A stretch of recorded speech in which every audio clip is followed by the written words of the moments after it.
For any advertisements, contact us 9885272720. ఒక వ్యక్తి సమాజంలో జరిగే సంఘటనని రెండు దృక్పథంతో ఎందుకు చూస్తున్నాడు? కొడుకుని ఒక రకంగా చూస్తున్నాడు, అల్లుడిని ఒక రకంగా చూస్తున్నాడు. అల్లుడిని ఏమంటాడంటే, మా అల్లుడు బంగారం అండి, మా అమ్మ ఏది చెప్తే అది అంటాడు. అదే కొడుకు విషయానికి వస్తే ఈ ఆనంగోనండి పెళ్ళం కొంగబట్టు తిరుగుతున్నా అంటాడు. ఒకే మనిషి ఒకటే సంఘటనని రెండు డిఫరెంట్ యాంగిల్లో చూస్తున్నాడు. ఏంటి అసలు అది? అంటే ఇది తల్లిదండ్రులు, అది మీరు అన్నది కరెక్టు. కూతురు మాట వింటే అల్లుడు మంచోడు, కోడల మాట వింటే కొడుకు చెడ్డవాడు. ఆ కోడలు కూడా ఈమె వీళ్ళ కూతురులాగానే ఇంకొకరి కూతురు ఆడబిడ్డ అనేటువంటి విషయాన్ని వీళ్ళు విస్మరించి పోతున్నారు. ఇక్కడ కూతురు ఆడ కోడలు టైటిల్ మారింది, ఇద్దరు ఆడబిడ్డలే. ఈ వ్యత్యాసాన్ని పెంచి పోషించి యూరియా వేసి మరీ పెంచుతున్నారు. ఇతను భార్య మాట వింటున్నాడు, అతను భార్య మాట వింటున్నాడు. వాళ్ళు భార్య మాట వింటకుండా ఎదురుంటోళ్ళ మాట వింటారా? ఎట్టు వింటారు? వినింది భార్య మాటే కదా. మరి పెళ్లి చేసుకునేటప్పుడు మా అబ్బాయి మంచివాడని, మా మా అమ్మాయి మంచిదని చెప్పే చేస్తారు. చెడ్డవాళ్ళని చెప్పి ఎవరు చేయరు. పెళ్ళి అయిన తర్వాత ఎందుకు చెడ్డవాళ్ళు అయిపోతారు? ఇక్కడ కూతురు మాత్రం, అల్లుడు మాత్రం మంచివాడు అయిపోయాడు అంటే అక్కడ అల్లుడు భార్యకి దాసోహం కానట్టు, ఇక్కడ కొడుకు కోడలికి దాసోహం అయిపోయినట్టు, కొంగు పట్టుకు తిరుగుతున్నట్టు. ఈ వ్యత్యాసాలను ఇవి ఏ రోజు పుట్టాయో డేట్ అయితే తెలియదు, కానీ చాలా తారతమ్యాలు.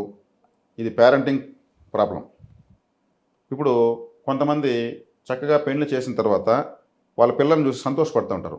వాళ్ళు కలిసి సినిమాకి వెళ్తున్నా, కలిసి ఒక షాపింగ్కి వెళ్తున్నా, అది చూసి ఆ వీధిలో కొంతమంది ఆడవాళ్ళకు కండ్లు కుడతాయి. ఆమెకు చెప్పించడం స్టార్ట్ చేస్తారు. వాళ్ళు అలా బజారుకి వెళ్తే, ఏమ్మా నువ్వు ఇప్పుడు కూడా పాతకోకలు కట్టుకుంటున్నావు, నువ్వు ఎలా సాకావు నీ కొడుకుని, ఎలా పెంచావు, ఈరోజు భార్య వచ్చాక నిన్ను పట్టించుకోవడం లేదు. లేదమ్మా వాడు సంతోషంగా ఉంటే నాకు చాలా, నాదేముంది, ఇంక వయసు అయిపోయినాక నీకు తెలియలే గమ్మునమ్మా, వాళ్ళు అట్టున్నారు వీళ్ళు అట్టున్నారు. వాళ్ళు స్పూన్ ఫీడింగ్ స్టార్ట్ చేస్తారు. ఆమె వాళ్ళ కోడల్ని కొడుకుని చూసి ద్వేషించే వరకు వీళ్ళు చెప్పిస్తారు, ఈమెకు పూర్తిగా వినే వరకు.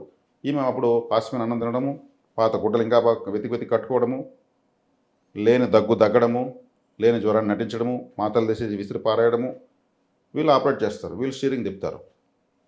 అంత గొడవలు పెట్టే వరకు వీళ్ళు నిద్రపోరు వీధిలో వాళ్ళు. ఆ కోడలు ఫోన్ చేసి ఏడుస్తుంది వాళ్ళ అమ్మలకు, ఏమైంది ఏమో మా అత్తకి ఎవరు ఏం చెప్పిస్తున్నారు మాకు తెలియదు, ప్రతి ఒక్కదానికి ఆమె ఏడుస్తూ ఉంది, ప్రతి ఒక్కదానికి కంప్లైంట్ ఇస్తూ ఉంది, మా వారిని మాట తిడుతూ ఉంది, ఆ తిట్టేవని నన్ను తిడతా ఉంది, నాకు అర్థమవుతుంది, నేను అడగలేను. మరి వీధుల్లో కూడా ఇటువంటి వాళ్ళు ఉంటారు. ఈమె కొడుకు కోడలను చూసి ఈమె సంతోషపడకూడదు, వాళ్ళు సంతోషంగా తిరగకూడదు.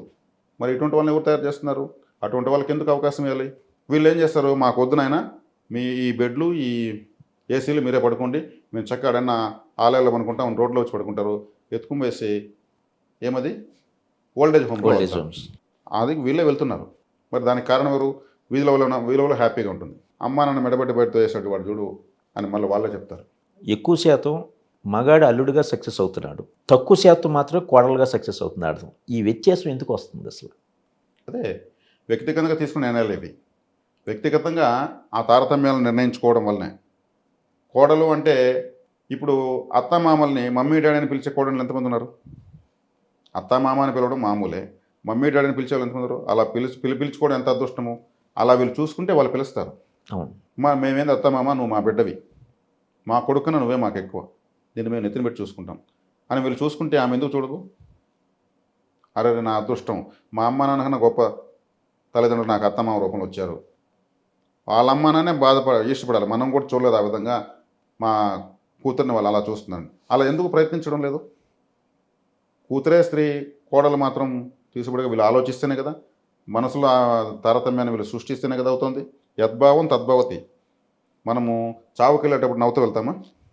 పెళ్ళికి వెళ్ళేటప్పుడు ఏడుస్తూ వెళ్తామా? యద్భావం తద్భవతి. కోడల్ని మన బిడ్డ కాదని ఆలోచిస్తారు కాబట్టి అలా వీళ్ళు మాట్లాడతారు. కూతురు మాత్రం మన బిడ్డ అనుకుంటారు కాబట్టి వీళ్ళు అలా ఆలోచిస్తారు. కోడలు మంచిదైనా చెడ్డదే, కూతురు చెడ్డదైనా మంచిదే. ఇలా చూస్తూ ఉంటే ఇంకా ప్రకృతి ఎందుకు అన్నీ సక్రమంగా ఇవ్వాలి వీళ్ళకు? ఇది ఎవరికి వారి యొక్క వ్యక్తిగత పొరపాట్లు. తన గర్వాన్ని వదలాలి, మనం ఆలోచించే విధానాన్ని బట్టి ఖచ్చితంగా థాట్ ప్రాసెస్ అనేది కరెక్ట్గా పెట్టుకోవాలి. నొప్పి ఎవరికైనా నొప్పే, సంతోషం ఎవరికైనా సంతోషమే. అది తారతమ్యాలు చూపిస్తూ, అంటే కొడుకు పెళ్లి కావాలంటే బిడ్డ దొరికితే చాలని పరిస్థితులకు వస్తూ ఉంటారు. ఆ దొరికిన తర్వాత మళ్ళీ 6 నెలల తర్వాత వీళ్ళు విశ్వరూపం అమ్మాయి పని చూపిస్తారు. కోడలుగా ఆమె బయట తరిమేటట్టుగా నింద వేసేస్తారు. కొంతమంది ఉంటారు, వాళ్ళు ఎంత బాంచే వాళ్ళైనా కోడళ్ళ రూపంలో కొంతమంది దుర్మార్గంగా చూస్తారు, కానీ అందరూ చూడరు. అందరి మీద ఒకే ముద్ర వేయకూడదు. కాబట్టి వ్యక్తిగతంగా ఎవరికి వాళ్ళు ఇది ఆలోచించుకోవాలి. ఆ బిడ్డ మనల్ని చూడకపోయినా మన బిడ్డ. మన మీద నమ్మకంతో వాళ్ళు పెంచి పోషించి మన ఇంటికి పంపించారు అంటే అనేది మన బిడ్డే. శ్రీకృష్ణదేవరాయలని ఆయన క్వశ్చన్ వేస్తాడంట, నా ఎద మీద తన్నవాడికి ఏ శిక్ష వేస్తానని అడిగారంట. అందులో వాడిని ఉరికమ్మ వేయాలి, వాడిని జైల్లో పెట్టాలి, వాడిని దేశ బహిష్కరణ చేయాలంటే మహామంత్రి తిమ్మరుసు వానికి 1000 వరహాలకి సత్కరించాలని అంట. ఎందుకట్లంటే నీ కడుపులో పుట్టిన బిడ్డే నీ ఎద మీద తంతాడు. ఎవరు పోయి తంతారు శ్రీకృష్ణదేవరాయలు ఎద మీద పోసి? బిడ్డే ఆడుకుంటాడు, ఎగరతాడు. అందుకే ఆయన మహామంత్రి అయినాడు. అట్లా ఆ బిడ్డ ఒక ఇంటి నుంచి వచ్చినప్పుడు ఆమెను ఎట్లా తన కడుపులో పెట్టిన బిడ్డగా ఎక్కువ చూసుకోవాలి. అలా ఎవరు ఆలోచిస్తున్నారు? అవును. అలా ఆలోచించకపోవడం వల్ల ఈ తారతమ్యాలు. దీనికి ఎవరు కారణం కాని కదా, ఎవరికి వాళ్ళే వాళ్ళ మెడలో వాళ్ళ శిక్ష వేసుకుంటున్నారు. ఈ గొడవలను ఎక్కడికో వెళ్ళట్టుగా వీధులు అందరూ తెలిసేట్టుగా కోర్టుల వరకు తీసుకెళ్తున్నారు. కాబట్టి పేరెంటింగ్ ఫెయిల్యూర్. సర్దుకొని బొమ్మనే తప్పుతారు తల్లిదండ్రులు. అమ్మా నువ్వు సర్దుకొని పో చెప్తే. ఎందుకంటే బిడ్డ తిరిగి ఇంటికి రావాలని కోరుకుంటారా? ఏ తల్లిదండ్రులైనా కూడా అత్త మామను గౌరవించు, భర్తను అనుసరించుకుని వెళ్ళేనే చెప్తారు.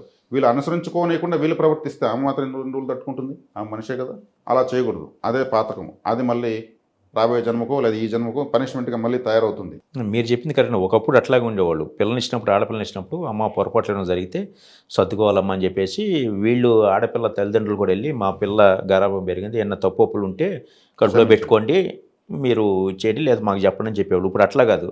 మా అమ్మాయి కారు ఉంటేనే వస్తుంది, బ్యాంక్ బ్యాలెన్స్ ఉంటేనే వస్తుంది, ఏసీ ఉండాలి, వంట రాదు అని ఇట్లా కండిషన్లు పెడతాం వలన సమాజం ఎటువైపుకి వెళ్తుంది.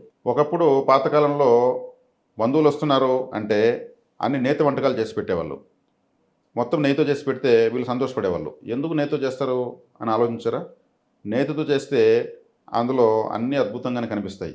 ఉప్పు ఎక్కువ తక్కువ కూడా మర్చిపోతారు. అంటే నెయ్యితో కాకుండా వేరే దాన్ని చేస్తే దీంట్లో ఉప్పు తక్కువ ఉంది, అందులో కారం ఎక్కువ ఉంది అంటారు.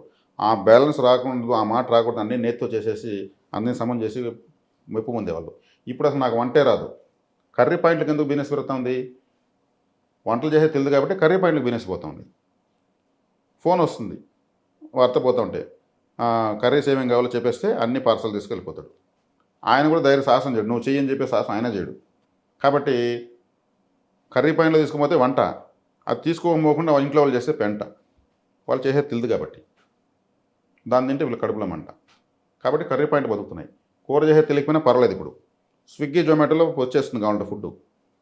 కాబట్టి మా అమ్మాయి కూర చేసేది తెలియదు, చార చేసేది తెలియదు, ఏమి తెలియదు, జాబ్ చేస్తుంది సిస్టంలో, ఆన్లైన్ వర్క్ ఫ్రమ్ హోమ్ అంతా ఇంగ్లీష్లో వచ్చేసినాయి మొత్తం జీవితం అంతా. కాబట్టి మాకు బిడ్డ దొరికితే చాలు, చేసే ఓపిక లేదు, కనే ఓపిక లేదు, సిజేరియన్లు మొత్తం.